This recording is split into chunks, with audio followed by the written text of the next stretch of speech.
ऐसे हैं जिसका कभी चरित्र से पतन नहीं हुआ।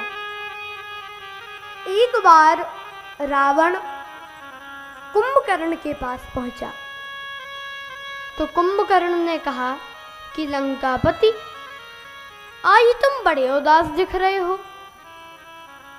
तुम चिंतित आज दशानन क्यों? तुम क्यों चिंतित हो? रावण बोला, हर ली हमने मिथिलेश कुमारी, हमने मिथिलेश कुमारी का हरण कर लिया। कुंभकर्ण बोला, अधिकार किया तुमने उन पर? तुमने उन पर अधिकार किया? रावण बोला, कैसे अधिकार किया? लखती ही नहीं वह और हमारी, वो हमारी ओर देखती ही नहीं है। अच्छा, तो जैसे साधु का वेश धारण करके हरण कर लाए तो राम जी का रूप धारण कर कर अधिकार पा लेते। तब राघव ही ना बने तुम क्यों? रावण बोला, इसमें हमको भय भैरव भारी क्यों? जब राघव रूप लगा बनने तब मातु समान लगी पर नारी। जब मैं राम जी का रूप धारण किया मैंने तो मेरे मन से तो वासना चली ही गई।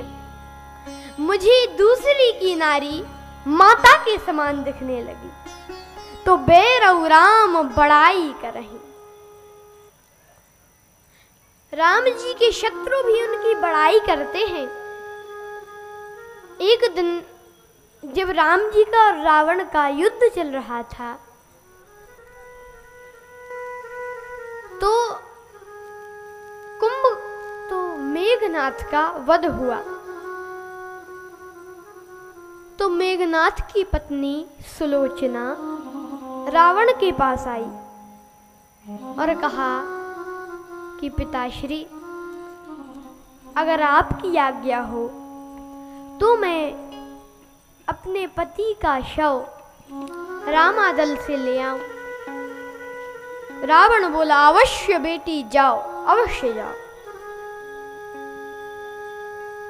अब दरबारी सोचे कि महाराज, सभा में था उस समय रावण, दरबारी सोचे कि महाराज आपकी 10-10 बुद्धियां हैं, एक में भी समझ नहीं है, 20-20 नेत्र हैं, एक से भी दिखाई नहीं देता। कहा क्यों? कहा अभी आपका और उनका युद्ध चल रहा है, आपका और राम जी का, तो ऐसे में आप सुलोचना को भेज रहे हैं, क्या पता वे सुलोचना को बंदी बना लें और कहें कि तुम सीता जी को लौटा दो। राम जी कहें कि तुम सीता जी को लौटाओ तो हम सुलोचना को लौटा देंगे।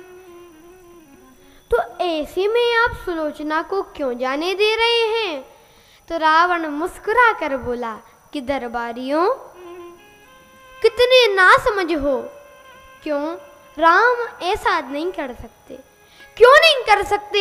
जब आपने उनकी पत्नी का हरण किया है तो वे भी तो सुलोचना को बंदी बना सकते हैं। रावण बोला, इसलिए क्योंकि ये काम रावण का है, ये काम राम का नहीं है।